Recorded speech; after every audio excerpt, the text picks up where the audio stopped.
Hello and welcome back to the Argyle CFO Summit. My name is Brittany Sullivan with Argyle, and it's great to have everyone joining us today. A couple of notes before I turn things over to our panel moderator. First, a quick reminder to stop by our sponsors' virtual booths at any time during today's event and for the following week. Our partners are committed to providing you with valuable content and a great overall experience. At any time during today's event, you can visit their virtual booths from the main agenda page, which includes complimentary materials, information, and meet and greet opportunities. For those seeking CPE credit today, you must answer at least 3 polling questions and remain on the session for its duration. Polls can be found under the Polls tab on the right-hand side of your console next to Chat. Afterwards, if you are eligible to receive credit, you will receive an email with a link to your certificate. If you have any questions on credits, please email cpe@argyleforum.com. To ask questions throughout the session, simply type into the Q&A chat, and we will address your questions at the end of the session. Now, without further delay, I would love to introduce our moderator, Philip Peck, Vice President, Advisory Services and Finance Transformation Practice at Peloton Consulting Group. We're excited to have Philip with us and our panelists with us for a panel titled Embracing Digital Transformation for Finance. Welcome, Philip, and over to you. Brittany, thanks so much. Greetings, everyone. I'm extremely excited to be moderating this session as fundamentally this topic is highly relevant for the FP&A and finance community. And we truly have two outstanding finance leaders here today who will share their insights, wisdom throughout the panel discussion. Before we get started, I'd like to share just a little bit more about my background. As Brittany said, I'm currently Vice President of Advisory Services and Finance Transformation for Peloton Consulting Group. Our company helps organizations drive digital transformation across their enterprise, providing advisory, consulting, and managed service capabilities across enterprise performance management, enterprise resource management, ERP, supply chain management, human capital management, customer experience, analytics, and data management all around the cloud and all around digital transformation. Personally, I've spent my entire career in FP&A and finance and a controllership domain working in various corporate roles as well as management consulting, helping organizations explore the art of the possible and adopt leading edge practices across the entire FP&A finance and controllership functions. I'd now like to have each of our esteemed panelists introduce themselves. Sandra, you first, and then Rocio. Hi, I'm Sandy Pham. I'm Vice President for Finance, People, and Culture with the Permanente Federation, which is part of Kaiser Permanente, a managed healthcare organization. The side I represents the 24,000 physicians who provide exclusive care to our 12.5 million members. I've spent my career in healthcare or higher education. And I think this is a topic that we're all very excited about because just as we've seen so much change and so much ingenuity in the last few years in this area. Sandra, thank you. Very interesting background. Rocio, introduce yourself.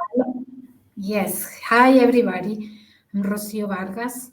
I'm currently the Latin America Finance Director for Product Supply, managing all categories and all countries from Mexico to the Patagonia.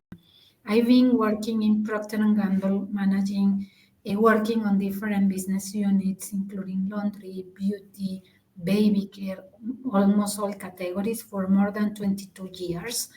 And this is a topic that also excites me a lot because specifically on the supply chain world and the supply chain, this is changing the game.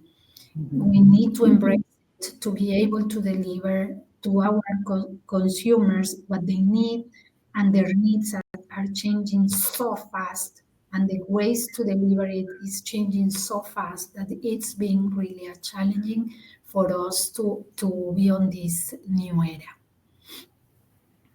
Rocio, thank you. I love you're leaning into this whole panel discussion with there's challenges, but the flip side of challenges is opportunities. So I think this is going to be a very, very rich and informative dialogue. And I love the two different organizational backgrounds you both have. So with that, I think we'll get started. And Sandra, I'm going to have you answer this question first and then over to Rocio. From your experience, how has digital transformation for finance evolved over the past couple of years? And if you each have some specific examples, that would be great to share with the audience. Sure. I think there's a lot more excitement about it in recent years. So first of all, automation, digital transformation previously always meant machine learning and automation. So we always thought about it in terms of more heavy transaction areas like AP. The ability to use it in order to scan images for invoices, things like that, extract relevant information, be able to categorize it so that you can avoid the heavy data entry that used to come from that, and the people issues that would sometimes occur in regards to that, and then more appropriately and accurately be able to code them for accounting purposes. But I think now with generative AI and other things are in the news, what we're finding is that our operational leaders are now becoming much more excited to say what's possible. So taking it more out of the machine learning in terms of saying, is there a way we can extract information? Is there a way we can use it more in terms of predictive? What we're using it is actually helping us as finance people, particularly my team, help translate complicated finance information in simpler, less finance language. What we've always had as a challenge is, I think for a lot of us, it's very easy to be able to look at financials. And I really like seeing things in a chart. I feel like that shows everything. You can see it all at once, but not everyone really enjoys reading it the same way you and I do in terms of a table format. So what we've been looking at using it for is helping us pull out key relevant bullet points to business and operational leaders in terms of key pieces of information that we can highlight to them, that they can extract and understand in sentence forms so that they can focus on the right areas of the information versus just seeing it all overwhelming at one time. But I think those are the things that are exciting to me. That's Sandra, that's fascinating. And the way that you're painting the evolution, and granted, the evolution is not like the evolution of time. This is happening very, very quickly in front of our eyes. But as you suggested, you had a focus for a period of time that was more the automation, streamline, kind of back office oriented, gain the benefits and the efficiencies, which is great. And organizations still have that opportunity. But now you as an organization, finance and beyond, you're seizing a much bigger opportunity. And I love your example of saying we in finance, we know numbers. That's what we do, but we need to be business storytellers. How can I leverage some of these new tools and capabilities to tell the story in a manner that's easier to consume for our stakeholders? I love that. Rocio, how about you on this one? Yes, and I totally agree with Sandra's point of view, to be honest. So probably just let me build on it. Yes. I totally agree that in the past, and the past is not like 10 years ago, right? It's a couple of years ago, but in the past, specifically in Procter & Gamble, we used to use automation, digitalization, and all of that to minimize errors, to automate ongoing processes, so drive productivity on backstage finance kind of processes, routine processes. Mm-hmm. And now it's more on the data analytics. So we are moving from an internal productivity focus to an also external point of view. So before, our backstage offices that manages all the payrolls, P2P processes, planning processes, used to automate many tasks, manual tasks, daily tasks, to drive productivity, eliminate errors. Right now, we are looking externally. So how is this data analytics says in terms of productivity, not only within P&G, but also externally, with suppliers, raw pack materials, with transportations, also with customers, right? Specifically in supply chain, where I work, you can see the transformation on warehousing automation with robotics, driving savings, and more than savings, driving more sales, more opportunities, because less manual errors with the robots. Mm-hmm. So I would say that that's the transformation from internal processes improvements to external data analytics, looking for opportunities in sales and also in cost opportunities. Hey, Rocio, I love the way you're characterizing the impact, because it's your organization, P&G, obviously a very, very large organization, but you started, just like Sandra did, you focused first on here's what we had been doing, which was important, but now you've spun it with an external lens, and it's customer facing, because whether it's warehousing and distribution, whether it's transportation, end-to-end supply chain, as you called out even when we started, the opportunities are in some sense endless. And it's like, how do we start to wrestle with all of that? So that's great context. Let's move on to the next question. And this one I'll have you start, Rocio, first, and then Sandra. Given the rapid evolution of AI, Gen AI, ML, and related technology capabilities, how can finance leaders effectively prioritize which processes to automate first?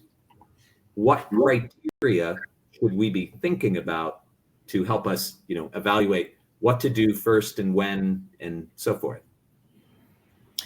Yes, I would say the first step is to identify internal processes. That's the good start, right? We identify high volume repetitive tasks. What are those that our people do every single day, every single minute?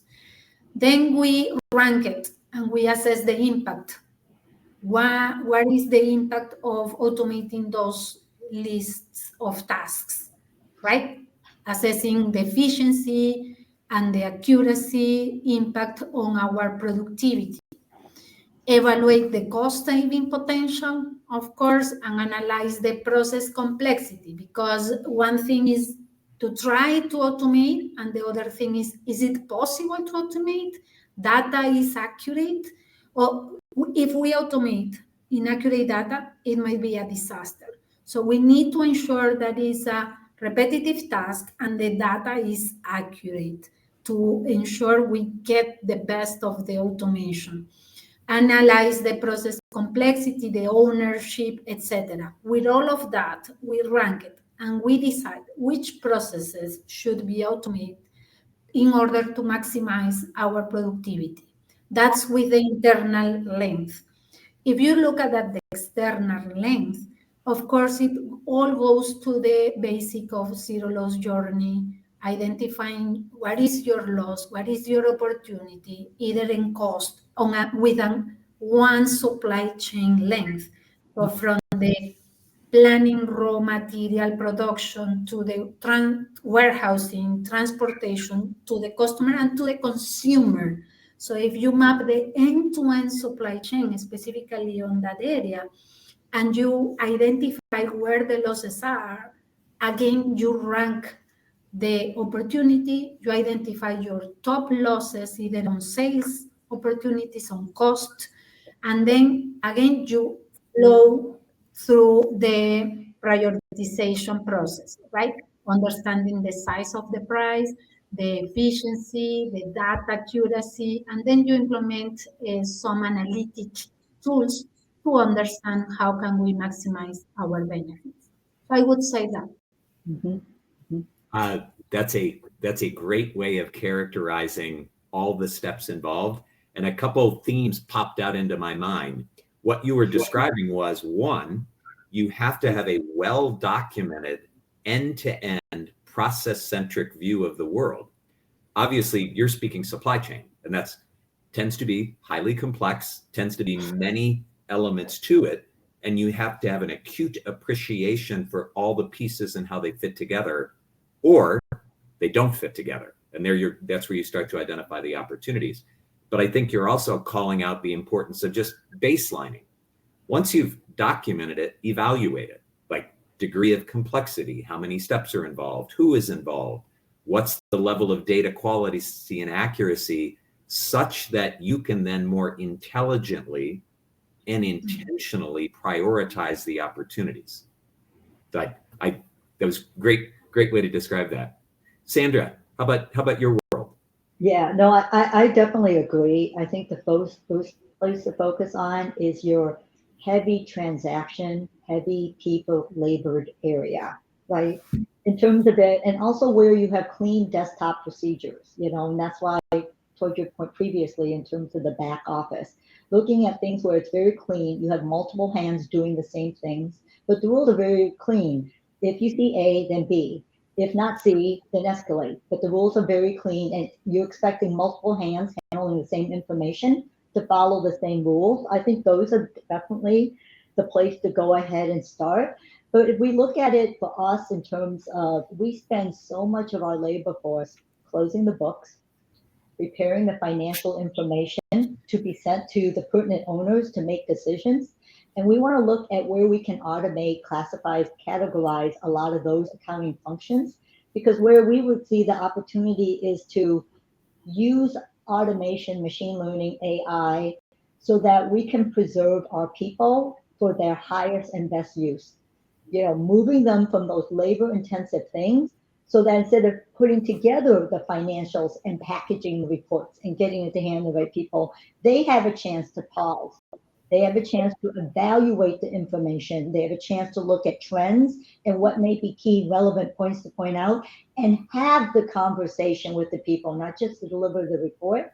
So for me, that's where I want to take a look at it, where, you know, we will still have people who need to do things, but are we using them to their best and highest use? And I would say to the things that they're most interested and excited about. Rather than putting it together, I think they would be excited to have the conversation with Lucia or Phil to say, here's your report, this is what we're noticing, and this is what we want to make sure that you're seeing and that you have a chance to act on. But actually being part of those conversations where finance is a partner to these operational decisions. And it's not just a report that a business manager has to get in the midst of all the other reports that they're getting, and that they're only absorbing it at the ability that they have to understand. That's a great perspective, because Sandra, now you're speaking to something we may have somewhat implicitly just assumed, but there's a bigger picture here. There's an end game. We want the broader finance community to be indispensable business partners. And how do we provide the tools, the capabilities, the improvements such that those people focus less on the things that are more mechanical in nature or not mundane because they're necessary. You have to close the books. You have to ensure the fiduciary role that we're finance. We have to do that. But how can we accelerate getting to the point of going, okay, great. Now I can provide some insights. Now I can do some analysis. Now I can allow them to use their expertise in terms of the things that probably attracted them in terms of going into finance, and use that expertise to support the business operations owners. And you mentioned the close process. One that we've definitely seen just from a consulting perspective is something like account reconciliations. Every organization has to do them. It's a necessary thing. They tend to be highly manual, done in Excel, often non-standard. There's all kinds of opportunities where now combination of process improvement, emerging technologies that are infused with AI capabilities, there's tremendous opportunities for improvements in that space. Again, free up time to do the fun and the more value added. The things that require judgment, right?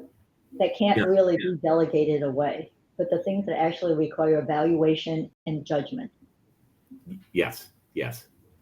I'm going to spin us a little bit sideways here because it's a topic I know with the explosion, if you will, of Gen AI, it caused us to go, ooh, scratch our head a little bit. And Sandra, I'm going to have you tackle this one first, and then Rocio. What security measures should be taken when implementing new tools or technologies, especially to protect critical finance data? Right. So this is something that certainly we and our IT area as partners with, in regards to just also the height measure in terms of cybersecurity and SOX. But I think in terms of it, fortunately, finance has a lot of experience in this because of all of a heavy regulated industry, and because we've always had to bifurcate access in terms of levels of information for people. But I think in terms of it right now, I think part of it is,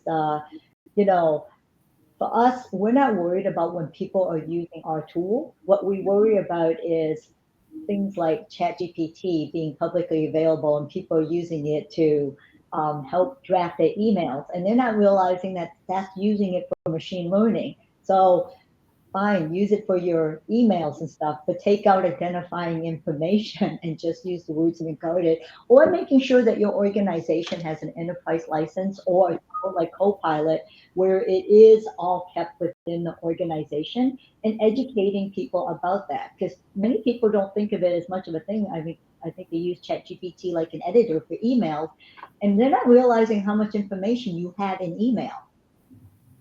So it's not specifically loading up financial information, but it's just general information that you and I think about for business to business correspondent internal to an organization. But just thinking through in terms of that, like I said, when it comes to working with our IT areas and SOCs, I think we're very regulated already in terms of who has access to what information, and that everyone only has access to information they need.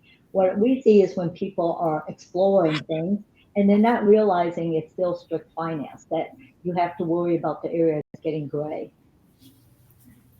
Sandra, I think you've characterized that very, very well.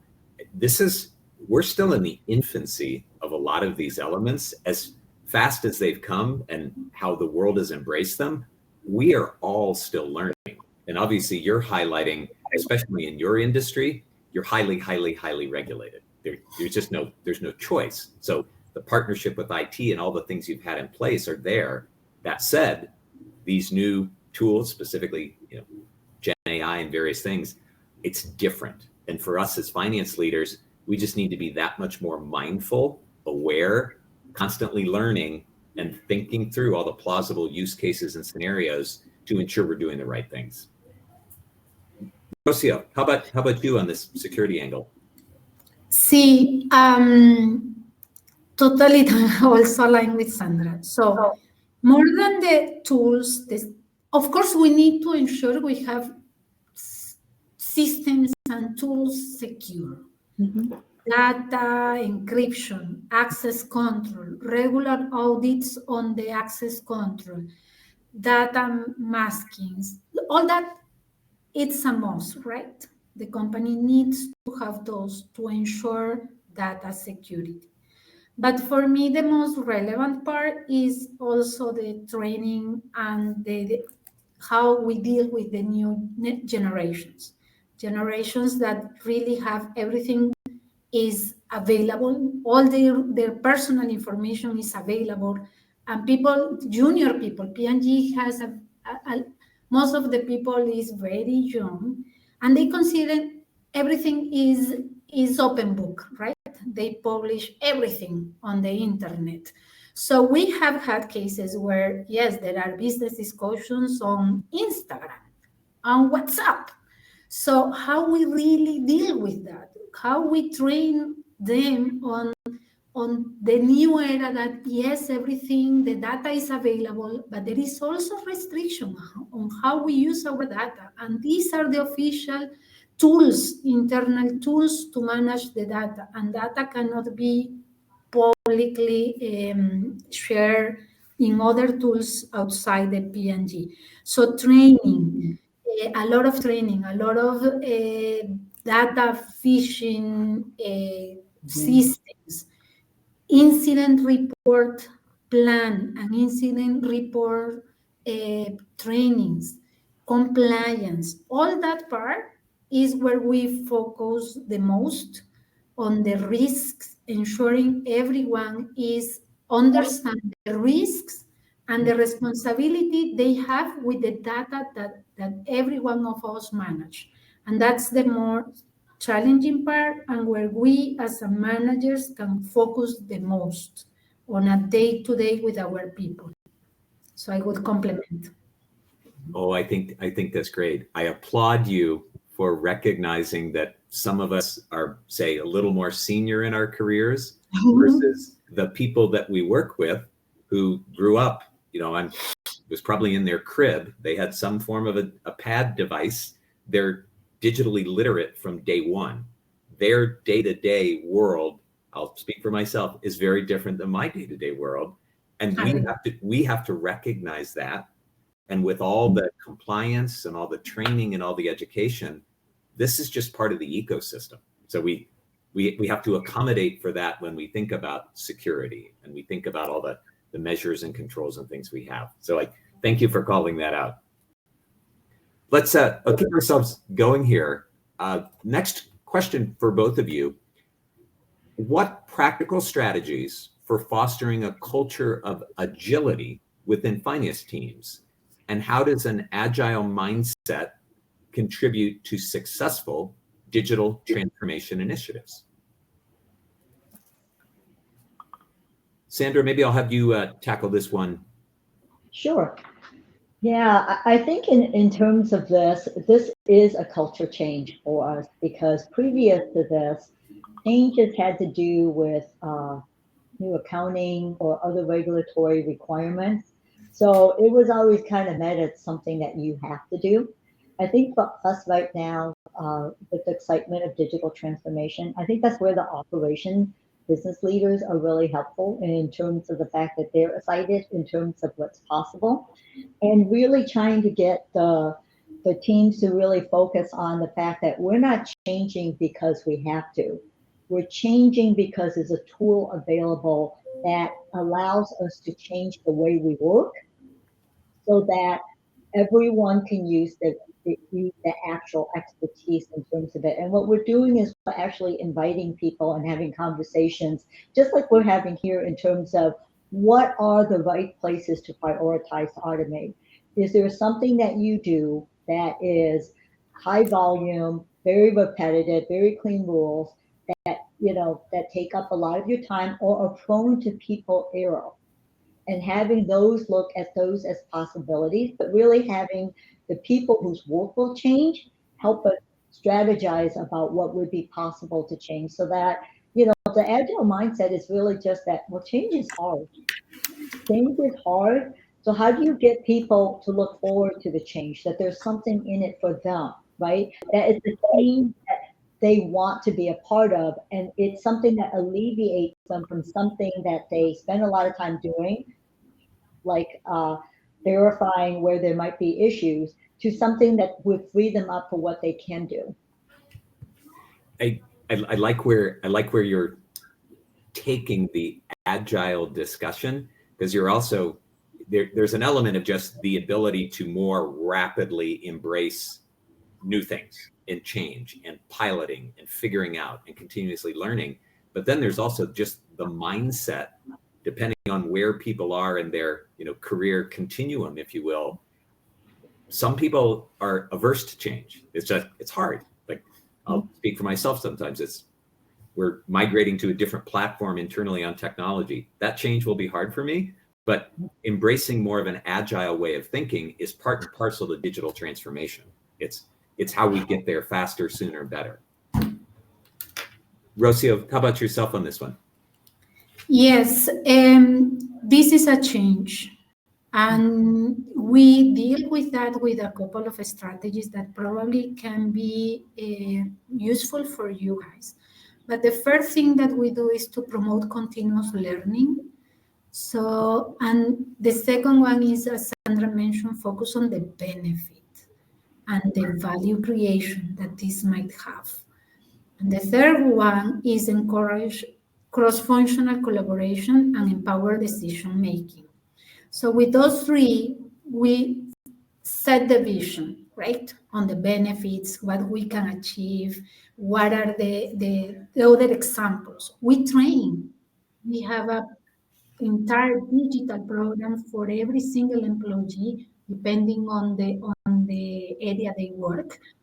And we encourage cross-functional collaboration, because in those forums, you can, as a finance, you can learn on the other opportunities aside, on top of your finance closing books that we have to do and we know how to do. We also can learn on how the business is run, where are the major risks, major opportunities, and there you can also focus on delivering opportunities for the company. So I think those four, continuous learning, cross-functional collaboration, the empower decision making, and looking at the benefit of it are the strategies we have internally to drive the change. Mhm.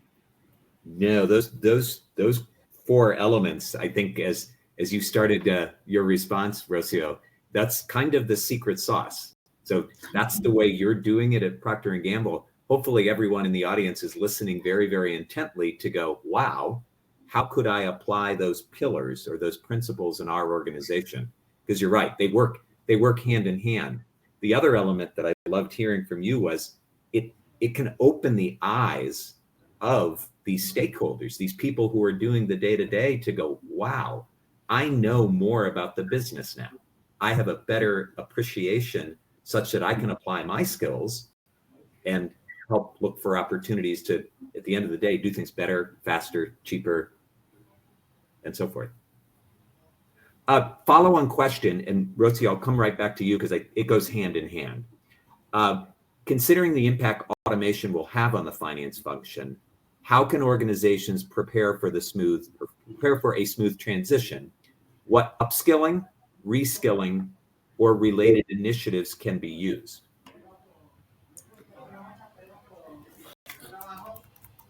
Yes, so this is linked to our previous comments, right? Yes. First, training. So when you talk about digitalization, automation, robotic, there is a lot of people that gets scared. What is it? It is something totally new. So the first thing that we do is training. Training pillars, recognizing small improvements. So moving from a simple Excel worksheet to a Power BI, it's going to be recognized. You are looking for the new area, right? So training, recognizing small changes, also partnering with externals, such as you, Philip, of course, with the experts for major transformations, and including, as Sandra mentioned, recognizing that people knowledge is valuable. It doesn't mean that automation and digitalization and robotics will literally replace people, because the knowledge, the expertise, one of our major assets in Procter & Gamble is our people, our brands and our people, and the knowledge and capabilities they have are not changeable, right? So what we do is that first, training. Second, small changes in every single role. Ensure you encourage change. And then on major transformations, we find partners, external partners, but we also leverage on the capability of our people. So we make our people part of the transformation. They are the ones telling us what is needed in their day-to-day to be able to improve or eliminate losses. So that's how we encourage a transformation. That's great. Highly collaborative. You rely on the expertise of your people. You selectively engage outside partners as needed, probably for, as you said, the bigger, more transformative, just augment your internal world with outside expertise as needed to ensure that you're achieving those goals you're looking for. That's great. Sandra, how about your thoughts on this? Yeah, no, I'm in complete agreement in terms of part of it is providing people education about the new technology so that they can also see how it can be an enabler for them. But in addition, I think what we're really focusing are the non-technical training that now has to go hand in hand for them to use their subject matter expertise. So for us, we're focusing also on things like presenting and communicating to stakeholders. Not that they haven't been doing this in their career, but it is a different level of communication when you have to explain a report versus giving someone a report. Explain the potential drivers and explain what may be reasons that they're seeing the trends that they're seeing and recommend next steps.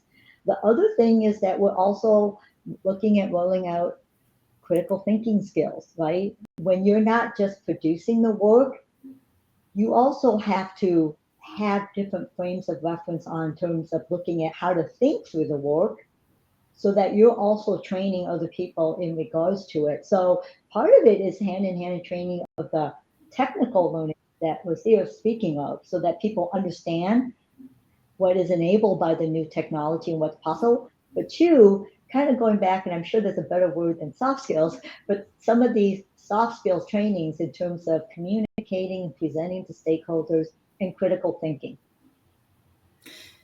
And if I can compliment Sandra, I agree totally. And the other training is not only to people creating the tools, but also top management and stakeholders.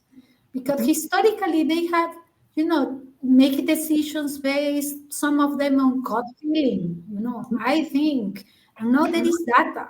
And sometimes data says something different than the gut feeling. So how to deal with that? How to also train top management, not only our people, but ahead. There is a gut feeling. That's good. We have been coming so far with those gut feeling from top management, but now there is data. World is changing very fast. And what you think has happened in the last 30 years is changing. So how we train also them? How do we convince them that data is valuable? And how do we manage a scenario planning, right? Between the gut feeling. So we move them to the new area where the data sometimes is more powerful. And yes, that's a Rosia, that's a fascinating dynamic for people. They tend to be, at a point in their careers where their instincts, their gut reaction, we've done this so long, we know the business, we understand the customer landscape, and now we're bringing to them maybe a more data-centric, informed analysis, or something where it may not completely reconcile or not be the same as their instincts. How do we help them along the journey to say, we're not suggesting you're wrong, we're suggesting we can elevate and create better decision making by leveraging data, analysis, analytics, predictive, in addition to the human element that's always there? Because that's absolutely critical. Before we start Q&A, I would like a question here, and it's leaning into the future, looking across the horizon, maybe your magic 8-ball, or you're out on the ocean and you're looking way out there on the horizon. And Sandra, I'll have you start here. Looking ahead, what emerging technologies do you foresee having an impact on finance, and how can organizations prepare for this? I think it's the generative ability. So not just helping us automate things that we know how to do well, but helping us consume mass amount of data and trends, internal and external, and being able to put it together in a much more complex way than we can, to say, based on these things, what are likely scenarios that we can do? A much more sophisticated modeling than we've all are currently able to do now. Because let's say we look back at 3 or 5 years worth of data, and we only look at trends in our organization, our industry, versus the other industries that indirectly affect our industry. So the ability to do that, I would say the best way to prepare is, I hate to be old-fashioned about this, but it gets down to having clean data. We can have the most powerful evaluative tools with the most powerful complex modeling, but if your data isn't clean, if your data is not consistent across the multiple groups that you're bringing together, you're not going to get much, especially if you're losing some of that evaluative, intuitive instinct that Rothea was talking about. So in terms of preparing how to use the tool, how good is the data that we have that we're working with? Because all of us have had this with accounting rule changes, finance rule changes, definitions of certain things change over time, even though we call it the same thing. Sometimes if you're going to go back more than 3 or 5 years, make sure your definitions are consistent, right? Because otherwise you're feeding something in And the tools may give you what you feed in, and it may not be very accurate. It may be more inaccuracy at a greater volume. Well, it's funny. In the background, Melissa's been kind enough to share some of the questions coming in. And literally, as you're speaking, Sandra, one of the questions that came in was, how can finance teams ensure data quality and integrity for optimal AI, and ML model performance? So I'm going to pivot real time here, and Sandra, let you keep going. So since we're on the data theme, and address that question, and then Rocio, speaking in your world, how can finance teams ensure data quality? I think a lot of it is that we start with the data that we're currently generating. We're all generating data every day. So I think part of it is really making sure that, and this happens in any large organization where we consolidate, we've all had these issues, right? Or when we've all moved to a new system, what's the greatest issue? The data transition component of it, right? Right. In terms of it, looking at the data we're using, looking at the data we're comparing it, verifying that the underlying assumptions are truly the same. And if not, start cleaning up the rules before we start generating new data. And then really, as you go through and you evaluate and how far you want to go back in terms of your analysis, it's not exciting, but you've got to go back and verify that what you're putting into it and what you're verifying, is it the same definition? Is it just as clean? Or else that data is not useful. It's going to be an additional confounding variable that's going to mess up the rest of your analysis in terms of that. And I apologize because I think this is actually one of the worst parts of analysis, which is data integrity. But the reality is it's also the most important part of your analysis too, because you're only going to get as clean as your data. Otherwise, it becomes more confounding variable that can give you, a different conclusion. I think it's the old-fashioned also scenario planning, right? That you have to take a look and you have to look at bookends. If you're wrong for certain factors on this assumption by this much, how much does that change your answer? And be able to understand so that you can pivot and you can drill down what are the key things that you're going to have to go back and focus on. Because if it changes your response by a certain amount so that it really changes the direction you're going, then you really need to pause. You need to really pause before we communicate that information further and figure out what can we do to take out some of that variability before we advise others. Now, I can see you're extremely passionate about the world of data, Sandra, which is great, because I know in some of our prep calls, you were saying, well, Philip, what have you seen? And I brought up the comment, striking the balance between organizations want to embrace Gen AI. They want to embrace the most leading edge capabilities. But over here is, well, wait a minute. Our foundational data has flaws, or we have areas that we need to go back and say, put in place the infrastructure, the data governance, the master and metadata management elements needed to ensure that we can take advantage of the new things. Rocio, how about you on? I also think this is where finance people have the most expertise. We've lived through big data warehouses. We have seen the messiness. We've cleaned up things along the way, but we're also experienced enough once we started jamming things into a data warehouse from multiple sources of seeing the fact that there are variations, right? So none of this should be surprising. We could be the most experienced of others in this area. Absolutely. Rocio, how about yourself on this, the whole data theme? See, two comments. The first one is what you mentioned, the data management program should work. Mm-hmm. So we should have clear ownership of data, clear accountability, and we call here personal accountability on the data. But on the second comment is, that's also the magic of the new areas with automation, because the new tools can provide really live trends and highlight very fast risks on where the data is going on a different direction than expected. And once you have those risks or red lights, The second step is ensure there is a strong process to go deeper and understand what's happening and have a formal answer to those deviations. So the process, data management process, and a tool highlighting the risks and ensuring ownership and answers to the red lights. It's kind of, I would flow the process to ensure that accuracy and consistency. I like the way you're describing that. There's an element of the life cycle of data embedded in what you were describing, the accountability, the ownership.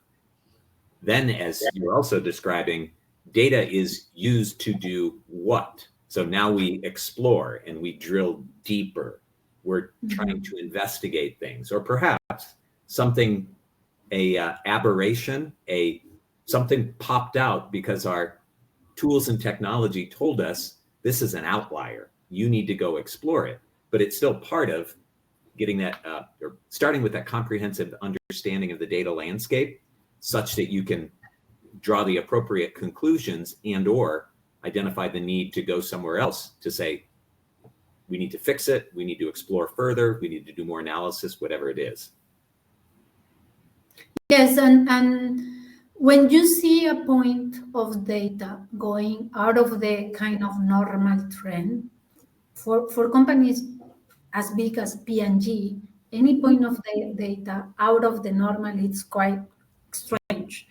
So why going deeper? Because it is either an error and you need to fix right now, or is it an opportunity? Things are changing. And now there is a new point of data that we need to look at it. So that's the relevance of going deeper on those red lights. Yes, yes. In our last few minutes here, I'm going to take one more question and then we'll wrap up and I'll hand it back to Brittany. So scanning the questions real quickly here. This is an interesting one. And maybe, Sandra, I'll start with you and then let you weigh in, Rocio, before we close it out. How can finance teams balance the need for innovation with cybersecurity risks? Oh, I think that's a great question.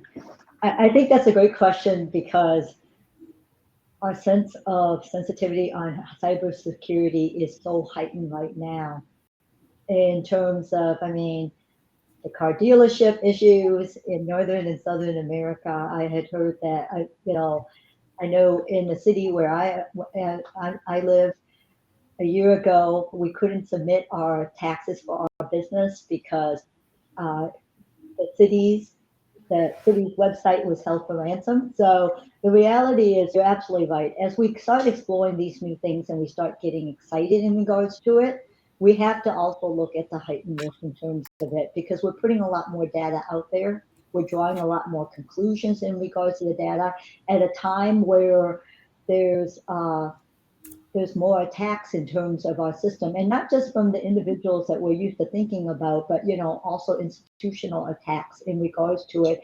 And I think you bring up a really great point in terms of the fact that not only the education about the technical and some of the softer skills that I mentioned, we have to constantly refresh our workforce in regards to cybersecurity risks. Exactly what Rocio talked about in terms of phishing and spear phishing, and not only the emails, but the text in terms of risk at this point, because it is at a greater risk now.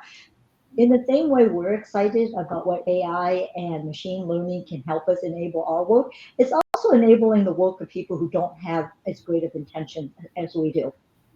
So some of those intrusions and phishing things become a lot more difficult to spot as we go through. And it's just the old-fashioned game of whack-a-mole, right? In order to protect our data and our organization, we have to be 100%, on in terms of accuracy. The people on the other side, they only have to be successful 1% of the time. So I think that's an excellent point. I think you just did a public service announcement for us, a PSA. We appreciate it. Rocio, if we got like a minute before we close out, any last thoughts, or do you think? No, just on the cybersecurity, I would say that cybersecurity is a risk. We just have to live with it. Mm-hmm. So make it part of your process. don't avoid the new transformation because of this risk. You have just to incorporate that risk as part of the process change. That will be my last comment on that. Pearls of wisdom. Thank you. Well, thank you both for providing insights, experience, and wisdom throughout today's discussion. I'll speak for myself. I learned a lot, and I think there's some gems and takeaways that I know I'm going to take personally, but also when I work with my clients and just leverage some of those to help our clients do things better. Thanks to all the participants who joined the session. And Brittany, back to you. Excellent. Well, guys, thank you so much for such an insightful panel discussion. I also wanted to thank everyone else who joined us today. This session, along with all of today's content, will be made available on demand following the event. Our next session will begin shortly at 12:30 Eastern, which will be a thought leadership titled Top 5 Considerations for Finance. Please click on the join button that will appear on your screen to be redirected, and we look forward to seeing you there. Thank you all so much again.